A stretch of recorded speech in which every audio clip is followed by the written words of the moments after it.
There is an island in the Pacific most Americans almost never think about, but Chinese planners study constantly.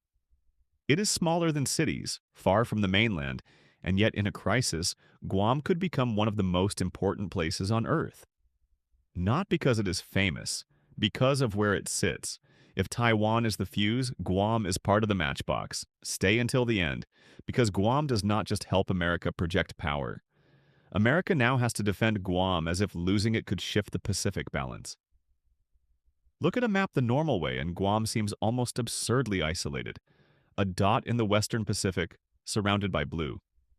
Now rotate the map toward Asia, and the island changes shape.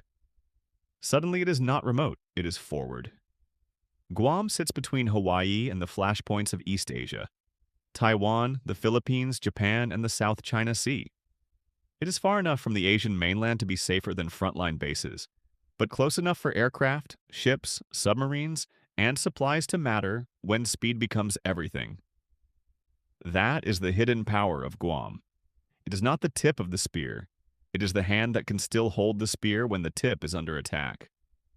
For Washington, Guam is American soil in the Western Pacific, not an ally's base that may require political permission when tension rises.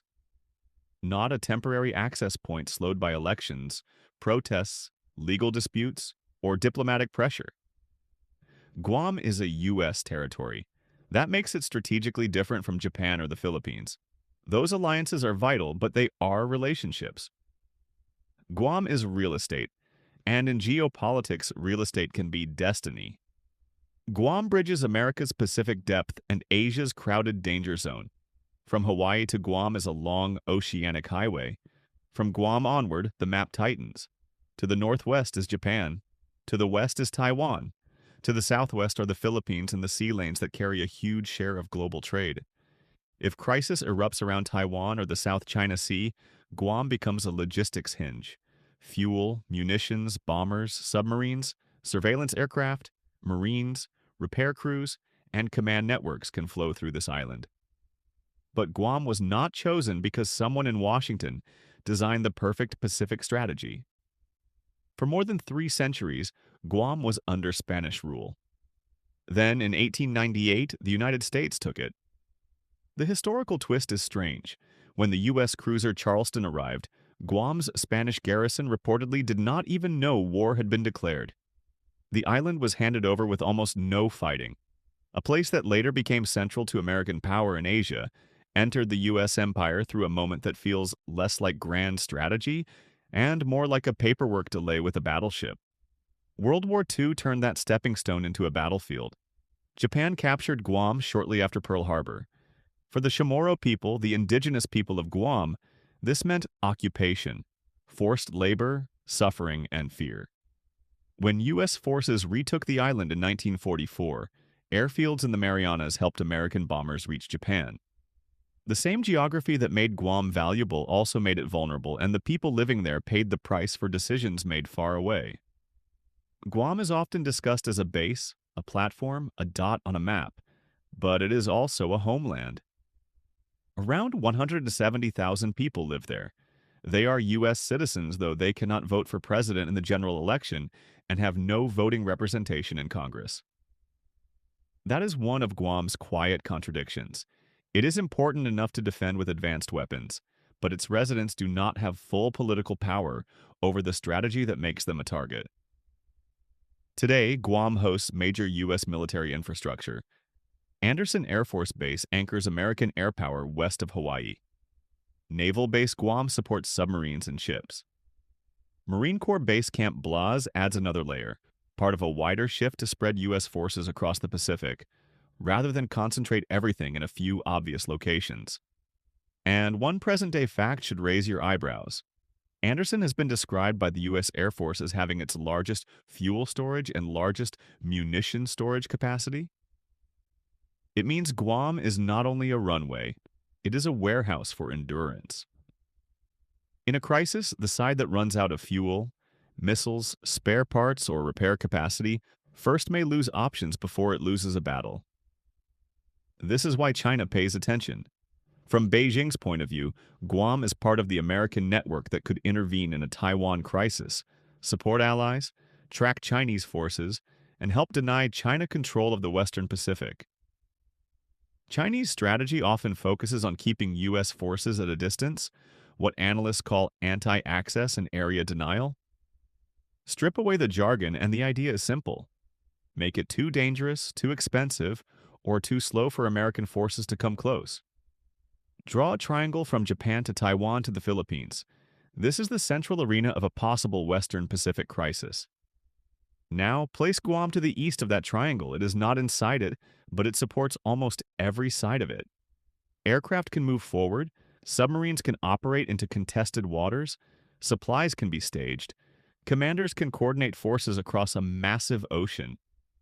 Guam is the rear door to the front room, and this matters more than it seems because modern wars are not only won by the sharpest weapon. They are won by the system behind the weapon: satellites, fuel depots, ports, runways, repair crews, undersea cables, missile defenses, political permissions, and boring paperwork that suddenly becomes less boring when a ship needs to leave tonight. Guam connects the flashy part of power to the machinery that makes power real. If this kind of map logic is why you watch geopolitics, subscribe or follow the channel, because the real question is whether a small island can survive being this useful. And tell me in the comments, should the United States concentrate strength in Guam or spread it across many smaller locations? Now comes the darker half of the story. What happens if Guam breaks? Not breaks as in disappears. But if its runways are cratered, fuel storage is damaged, ports are disrupted, communications are jammed, or missile defenses are overwhelmed, then America's Pacific posture changes fast. In a Taiwan crisis, even temporary paralysis could matter. A few days of delay can decide whether reinforcements arrive before or after the strategic picture has hardened. This is why Guam is being turned from a base into a fortress.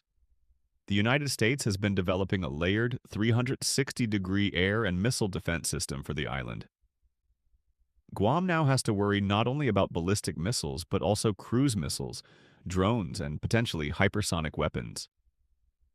Defending a fixed island against a modern missile arsenal is one of the hardest jobs in military planning. China even has a missile often nicknamed the Guam Killer, a phrase that sounds like it escaped from a bad action film, but reflects a serious military problem. Long-range missiles designed to threaten major U.S. bases beyond the first island chain. One weapon does not decide everything, but Guam has moved from safe rear area to contested target. The battlefield has stretched. For decades, the United States could assume that its big regional bases were secure staging areas. That era is fading. Precision missiles, satellites, cyber operations, and long-range sensors mean distance no longer provides the protection it once did.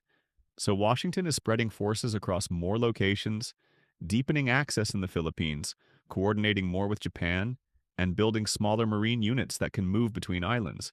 Do not put all your eggs in one basket, especially if the other side has spent years building very fast egg smashers. This matters beyond the military. The Western Pacific is not just a chessboard for admirals. It is the engine room of the global economy. Semiconductors, energy routes, factories, Philippine sea lanes, undersea internet cables, insurance markets, and shipping schedules all sit under the shadow of this competition.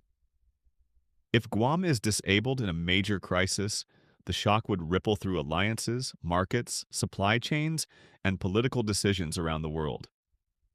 For China, the calculation is layered.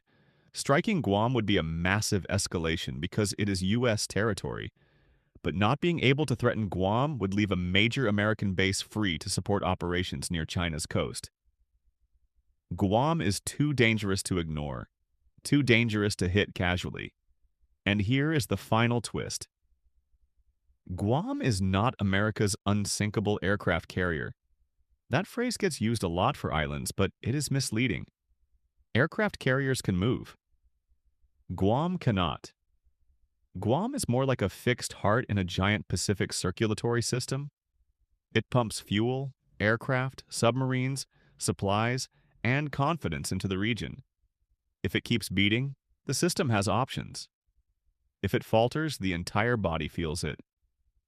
This does not mean war is inevitable. In fact, Guam's whole purpose is to help prevent one.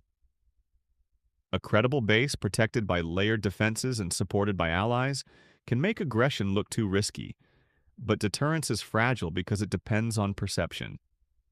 Leaders must believe the system works. Allies must believe promises will hold. Rivals must believe the costs are real. Ordinary people must trust that they are not scenery in someone else's grand strategy. If this video helped you see Guam differently, like the video, subscribe or follow for more stories where geography quietly shapes power. And comment with your view. Is Guam America's strongest advantage in the Pacific, or its most dangerous vulnerability? Because in the next Pacific test, the world may not first look to a capital, a border, or a battlefield. It may look to a small island in the blue where distance no longer means safety, and where one dot on the map could decide how much of the old order still holds.